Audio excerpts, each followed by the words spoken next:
Roger that. My name is Patrick Babacha. I'm with MVPN, the Military Veteran Peer Network, under TVC, and I run peer groups, teach classes, and just counsel in the jail and do other things for our veteran community. My name is Lonnie Masterson. I am the peer support specialist for veterans here at NAMI. And I'm also been partnered with him for a while, campaigning for Vet Court. Roger that. Yeah, and do any of you want to go and give us a summary of really what this court project is about? This court project is about giving veterans who have had long-term damage done, more or less, from their military service and have become justice involved because of it, a chance to rehabilitate, access to more services than the VA offers. This also helps their families get their loved one back, get their life back on track, and it just honestly improves everything for the community. It saves the community money. It puts these people back into being productive members of society, which they were before.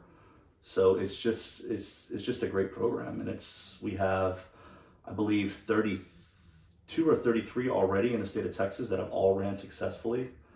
We're just trying to get one here. And the Veterans Treatment Court isn't a get out of jail free pass, and all of the veterans aren't eligible. It's up to the county prosecutor, and it's not for murder. It's not for any sexual crime. What it is you find whatever that the veteran is doing, which usually hiding behind drugs and alcohol because of whatever that they dealt with in the military. We're forcing them into rehabilitation so they can live a healthy life again. And it's been proven that this program it works. It's very effective, and this county already has a drug court. Roger that. And having something for veterans would just be an extra docket, and it would bring more money into the county. Absolutely. We've missed 2 grant cycles trying to just get the okay on this. Right. Yeah. I spoke with Terry and Cynthia, who do the JIV for the TVC, and they also were about the grants. All we need is them to say okay, and then we start working on getting the funding, so it won't cost anything. It will make our county more money. We've talked to the surrounding counties, and they're even interested in doing a regional one. So, and basically, once the commissioners give us the go-ahead, that's when we start building our team. That's when we start bringing all the players to the table, the process, which we've already talked to a bunch of them, and they've already been supportive of it. But we would get the prosecutor, the judge, the team that would be overseeing this. We would have them establish the protocols that they want to follow. We would then apply for the funding, and we wouldn't start accepting any veterans in a veterans treatment court until all that was in place and funding was in place. Roger that. So it's not once they give us the go-ahead that, veterans are going to start pulling in. No, we're going to build a foundation.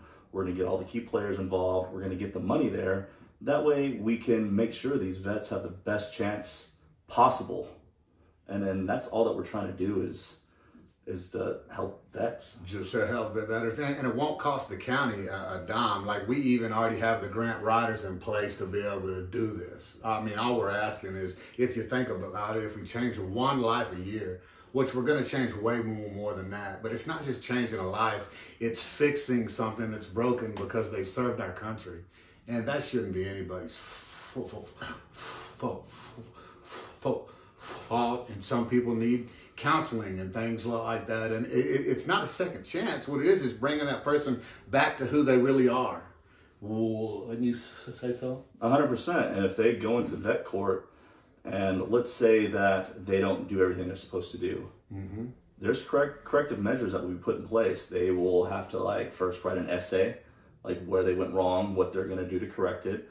If they don't do that, there's going to be more check-ins, which phase 1 is already 2 random drug tests a week and counseling every week. Yeah. And if that doesn't work, a lot of times they're put in jail for a couple weeks to think about their actions. Right. And then if that still doesn't work, they can be kicked out of vet court and then they get the maximum for that sentence. Yeah, before that veteran is allowed to go to veterans court, he signs for whatever the maximum penalty is for whatever that crime is. So if they don't make it through veterans treatment court, if they have dirty UAs and choose not to do the right thing, here they don't have court. They go straight to county and they do the maximum for whatever that crime is. So I mean, there's a lot of veterans that you can talk to, and veterans treatment court is a harder program than going to jail or even the drug treatment court. That's why I didn't understand why they were trying to, when we talked to the county commissioners that were comparing the two, there's no comparison. And there's nobody in the Bryan College Station, Brazos Valley area that even offers the counseling that we're talking about providing other than the VA. And the VA doesn't even have a psychiatrist or psychologist on site here in the College Station area. It's all telemedicine, and a lot of vets, that's too impersonal. And this will just increase services. It'll have more oversight from the VA because the VA is supporting this, is involved, and they will be providing a lot of mental health care for the vets that would be in this program, free of cost to the veteran, free of cost to the community. And the grants would even fund a specialty court coordinator that could be over all the specialty courts in this county. Roger. So it's saving money for the county by freeing up jail space for vets that shouldn't have been there in the first place because of their mental illnesses. It's freeing up resources so MHMR is less overburdened by these vets that might not be enrolled in the VA system just because of how the VA is. And honestly, we're already seeing an increase in justice-involved vets because of how we pulled out of Afghanistan. Roger. For a lot of vets, that is triggering, I hate to use that word, but it's triggering a lot of emotions that they don't know how to deal with because we fought over there watching your brother, sister, whatever die. And then we basically and we were fighting side by side with some of their people, like the interpreters and some of the ANA. And then we just pull out. And then on the news, you see, oh man, I know that guy. And he's being murdered for trusting in us. So I feel like we kind of betrayed them. It wasn't honest. And that just gives you even more feelings like, what were we doing over there? My brother died over there. My friend died over there. And I'm here. And I just don't know what to do. So they'll turn to drugs, alcohol, whatever. They'll become just as involved. They'll be reckless. And it's just something we need. It's something we have to have. We don't need it. We have to have this for our veterans. We owe it to the veterans for the sacrifices that they've made. If you send somebody over somewhere and they go to work for you and they get hurt on the job, you're liable to take care of them. And this is just emotional scars that need to be taken care of. Roger that. And we're not asking for money. We're asking for an okay to be able to help our population that really needs help right now. And we're going to go get the money, and we're just trying to help. And we don't make a dime even when the grants are in place. Mm-hmm. But to see those veterans, he's been through a lot, I've been through a lot, so we know the other side. Well, we're trying to bring them over here, and that's it. 100%. Yeah, and did y'all want to talk more about the details of the types of services you want to implement, like for mental health? Well, we don't really, I think, want to go into the types of services as just, what do you think? It's in that press release. Okay. The general outline of what they're going to do is copied after Wake or McLennan County. So that's already in there. I will go into how vet court works is it forces the veteran into treatment. They're held accountable. The people that they're meeting with, their mental health specialists, whatever title they may hold, reports back to vet court on their progress, if they're actually trying, how they're doing, while still abiding by HIPAA. But it's forcing that veteran into letting go of control so he can actually grow. Because while that veteran is in his mental crisis, control is a big issue for vets. Like, especially when we're losing it, we try and hold on to it even more. And it's just making things worse. So vet court forces them to let go, forces them to be vulnerable, essentially, so that those scars can start to heal and can start to be treated. And I've seen it work. it works. Any other county you go to, you can talk to them, it works. And with our veteran population that we have here, with Texas A&M, Old Army, with its history, like with the amount of Corps cadets and whatnot go to serve, Roger that. How can we say no to that? Because there's going to be more war. There always is. And we need this stuff in place to take care of the sons, the daughters, the future generation, and our current ones. So we need to do it now.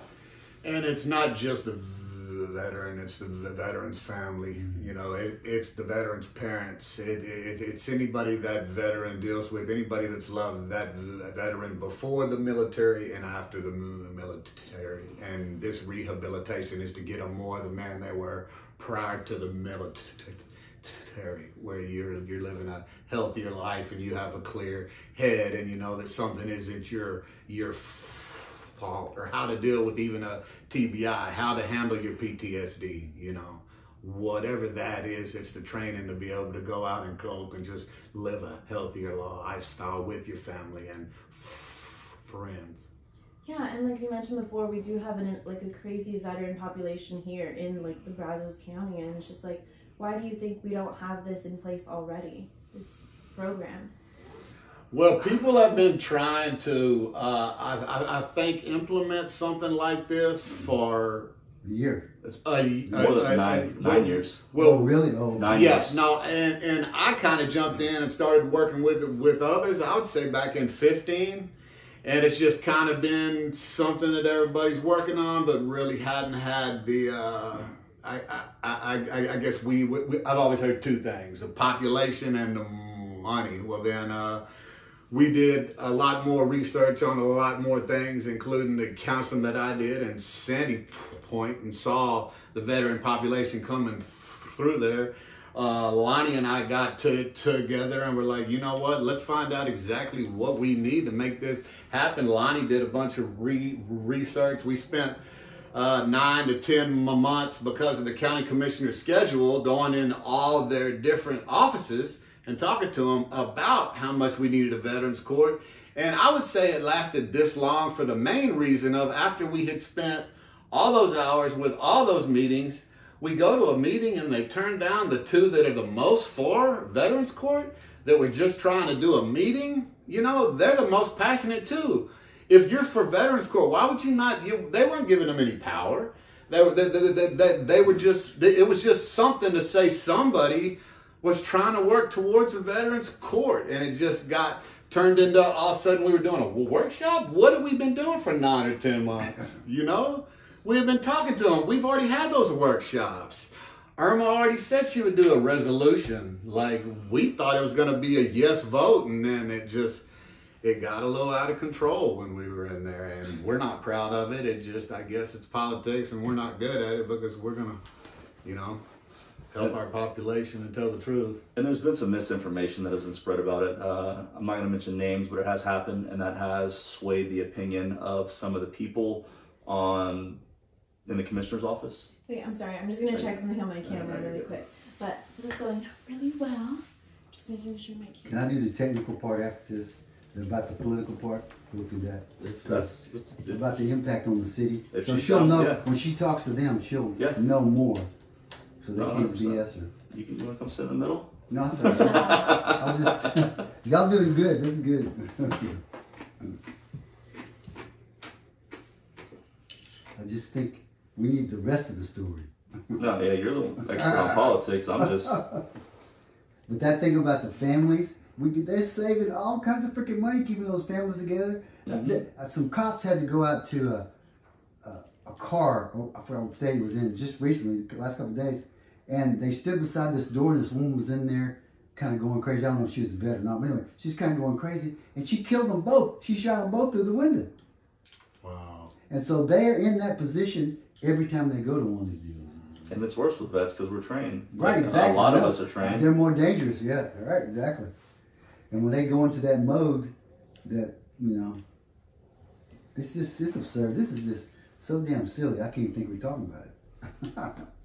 And I mean, correct me if I'm wrong, but when we went and spoke at CSPD, they're behind this 100%. Everybody that I talked to. CSPD, who is that? College Station Police Department. Station. Oh yeah, you don't help them. You don't save them from lives and money. Yeah. You know what? We need to say that. Like, like all the law enforcement agencies are behind it. They know. What I'm getting at. Yeah.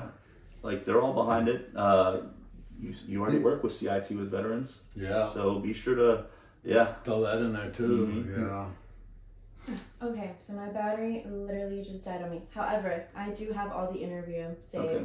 I don't know if you want to continue and I'll just like record it on my phone or... Yeah, let's do that. If Okay. that's okay. Yeah, I can just record it on my phone. And I can send you a copy of this too. Yeah, if that's... Yeah, honestly, can we just send a copy of this? Okay. Yeah. Is your phone still... Okay. I got 2 of them going. so, Okay. Yeah. Okay, but yeah, what we were talking about, you want to bring up how the police department is supporting you. Oh yeah, Lonnie and I spoke at that they have quarterly meetings I go to with the CIT teams and College Station Police Department. What's the CIT team? Criminal Investigating Team. That's so they know. Oh, okay. Yeah, All right. I apologize. Used to acronyms. And I mean, you know, like I said, I do.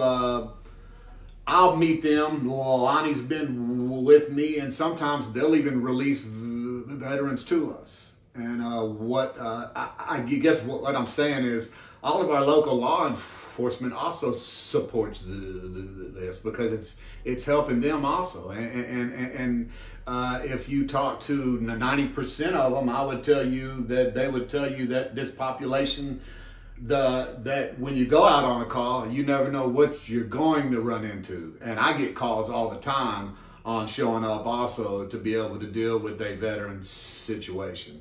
And that along with the veterans court, you know, I mean, it's kind of hand in hand. Mm-hmm. Oh, yes. Yes. And we're able to get to the punch and get that individual back into a healthier lifestyle, and it's helping our local law enforcement also, because I can't tell you how many repeat guys that we have that aren't bad people. You know, what would you say about that? Yeah, 100%. And I'm not speaking bad on the VA, but right now they're overburdened with their mental health services. They don't have enough counselors. They're short one. Once again, they don't have a psychologist or a psychiatrist on staff there for emergencies. So everything is done via telemedicine, and a lot of times you can have, maybe if you're lucky, 1 mental health appointment a month for 30 minutes to an hour. And if you're struggling, you need more than that. You need weekly sessions, if not twice a week, to take care of your issues. And vets just aren't getting that right now. And it then leads to that veteran self-medicating, and then a lot of times that leads to law enforcement involved. And then luckily these CIT cops will call Patrick, like, hey Patrick, we got this vet, can you come talk him down? Can you come speak to him? Patrick will go there, talk him down. Like you said, a lot of times they'll put him in his care, then Patrick will jump through hoops to get him services. Hey Lonnie, you know anything? Yeah, Patrick, we got this. Yeah. It's you get him coming to our groups, which is exactly what Veterans Court does also, except you don't get a choice whether or not you're going to show up at the groups. You're coming, and we'll see you at this time, you know. And he and I will be running the peer counseling side of it, and guess what else? We're free. You know, we're not asking for paychecks. We're just trying to get out there and help. And we even have services where if the vet's family is struggling financially, we can help out with that. We can figure out ways to get that taken care of, because until that vet has financial stability, his mental health isn't going to freaking improve. Roger. Like, it's going to stay where it is and get worse, because I've been through it. I struggled with my mental health at one point. There's still days when I do. I was a Navy corpsman with the Marines, 3rd Battalion, 5th Marines, staying in Afghanistan. A Navy corpsman is a combat medic, more or less. We practice combat medicine. I've seen a lot of stuff over there medically, kids, Marines, Afghanis, and when I got back, I struggled financially. I struggled with my PTSD. I've been justice involved. because of it. And until you can make sure that your family has a roof over their head, electricity, and food and clothes, it's only going to get worse. And vet court helps with that too. So it doesn't cost the county anything. It saves them money. It frees up jail space. It frees up so much. It's not even funny. We just need them to say yes so we could start bringing money in. Another grant cycle was just approved specifically for vet court. So the sooner they say yes, the sooner we get this money, the sooner we can start helping vets. Roger that. Yeah. Okay. I think that was really good. I don't know if Can I just